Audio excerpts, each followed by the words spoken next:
Il était une fois, dans un village africain mystique, vivait un grand roi nommé Jabari. Il régnait sur son royaume avec sagesse et grâce, et son peuple l'adorait. Le roi Jabari avait un fils nommé Kofi, qui était la prunelle de ses yeux et l'héritier apparent du trône. Le prince Kofi était un jeune homme beau, gentil et doux, aimé et admiré par toutes les dames du village. Malgré son origine royale, Kofi aimait une vie simple et commune. Il cherchait des aventures dans les vastes terres agricoles entourant le village. Un jour fatidique, alors que Kofi grimpait l'un des plus hauts garde-manger de la ferme, la tragédie frappa. Il manqua accidentellement une marche, tomba d'une grande hauteur, se brisant la nuque. Le prince gisait inconscient, sa vie ne tenant qu'à un fil. La nouvelle de l'accident du prince se répandit comme une traînée de poudre à travers le village, et toute la communauté fut plongée dans le désespoir. Le roi Jabari, rempli d'inquiétude et de désespoir, convoqua tous les guérisseurs puissants du pays pour sauver son fils bien-aimé. Mais malgré leurs meilleurs efforts, le prince resta dans un profond coma, insensible à tout traitement. Le cœur du roi était torturé par la peur. C'était son unique fils et l'avenir de leur royaume. Sans héritier, le trône pourrait passer à un autre, et le roi Jabari ne pouvait pas permettre que cela arrive. Il cria aux dieux, le suppliant d'intervenir et de guérir son fils. Les villageois se joignirent aux prières et firent des sacrifices, espérant un miracle. Après 7 longs jours, un grand voyant arriva au palais avec une lueur d'espoir. Il dit que les dieux lui avaient révélé qu'une jeune dame du village était enceinte de l'enfant du prince Kofi. Le voyant, cependant, ajouta que les dieux n'avaient pas révélé l'identité de cette dame. Le cœur du roi Jabari se gonfla de joie à la pensée d'un petit enfant à naître qui pourrait hériter de son trône en cas de malheur pour son fils. Il savait qu'il devait trouver la dame dès que possible pour sécuriser l'avenir de son royaume. La nouvelle du prince à naître se répandit comme une traînée de poudre, et bientôt presque toutes les dames du village arrivèrent au palais, prétendant être enceintes de l'enfant du prince. Au fond du village vivait une belle jeune dame nommée Asma. Elle avait entretenu une relation secrète avec le prince Kofi pendant longtemps. Leur amour était caché des regards indiscrets du village. Plusieurs jours avant l'accident du prince, Asma avait découvert qu'elle était enceinte de son enfant et prévoyait de le lui dire avant le tragique accident qui l'avait plongée dans le coma. Craignant que personne ne la croie en raison de son origine modeste, Asma garda sa grossesse secrète. Asma aidait sa mère dans le jardin lorsque sa meilleure amie, Sissi, vint vers elle en courant. Sissi informa Asma du rassemblement des dames au palais, toutes prétendant être enceintes du prince. Choquée et inquiète, Asma se confia à Sissi, révélant sa propre grossesse.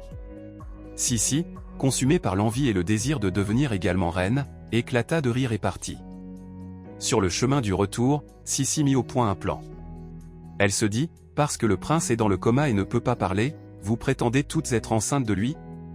Vous voulez toutes devenir reines, n'est-ce pas? D'accord, jouons toutes à ce jeu. Lorsqu'Asma arriva au palais, elle fut stupéfaite de voir son amie Sissi parmi les dames prétendant être enceintes du prince. Le roi, tout aussi étonné, interrogea toutes les dames sur la raison de leur rassemblement. Le voyant avait dit qu'une seule dame portait l'enfant du prince.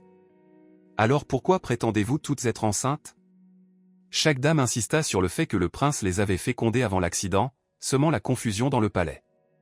Le roi Jabari, un souverain sage, décida de soumettre les dames à une série de tests pour déterminer la légitimité de leurs affirmations. Les tests devaient commencer dans 7 jours, lors du prochain marché. Pendant ces 7 jours de marché, le village était en effervescence. Les marchés étaient animés et les hommes étaient occupés, tandis que les dames ayant prétendu leur grossesse plutôt cherchaient quelqu'un pour coucher avec elle et potentiellement les mettre enceintes. Sissi, déterminée à battre tout le monde à ce jeu, garda ses distances avec Asma, qui ignorait la tromperie de son ami. Le 7e jour, toutes les dames enceintes se rassemblèrent au palais. La sage-femme célèbre du village, YA, fut appelée pour confirmer les grossesses. À la surprise générale, YA déclara que toutes les dames étaient effectivement enceintes. Un nouveau test fut annoncé, un test de plantation de graines. Chaque dame fut invitée à planter une graine spéciale dans le jardin du prince Kofi, symbolisant la vie grandissant en elle. L'herboriste du village avait effectué un rituel sur la terre, assurant que seule la dame portant l'enfant du prince aurait la plante la plus saine. Au fur et à mesure que les jours passaient, toutes les plantes commencèrent à pousser, mais la plante d'Asma se démarqua comme la plus saine et la plus éclatante. Sissi, consumée par l'envie et le désespoir, ne pouvait pas supporter de voir Asma réussir. Au milieu de la nuit, elle se faufila dans le jardin alors que les gardes dormaient et détruisit toutes les plantes, espérant saboter les chances d'Asma. Le lendemain, tout le village se rassembla dans le jardin pour assister à la révélation des résultats du test. À leur grand désarroi, toutes les plantes étaient flétries. L'herboriste, dévasté par le tournant des événements, annonça que les dieux avaient révélé un test final. Ce test permettrait non seulement d'identifier la mère de l'enfant à naître du prince, mais pourrait également guérir le prince lui-même. Toutes les dames furent instruites de chercher l'eau de vie de la rivière magique au cœur de la forêt. L'eau apportée par la vraie mère de l'enfant du prince aurait le pouvoir de le guérir. De plus, elle deviendrait la princesse et la future reine du village. Cependant, celle qui échouerait au test deviendrait esclave de la reine, la servant pour le reste de sa vie, en punition de leurs mensonges et de leurs tromperies. À la mention de cette punition, beaucoup de dames reculèrent, avouant qu'elles avaient menti et que d'autres hommes du village les avaient fécondées. Elles furent pardonnées mais vécurent le reste de leur vie dans la honte. Seule Sissi refusa de reculer, incapable de supporter l'idée qu'Asma devienne reine. Elle avait un plan et était prête à tout risquer. Ainsi, lourdement enceinte, Asma et Sissi entreprirent un voyage pour chercher l'eau de vie de la rivière magique.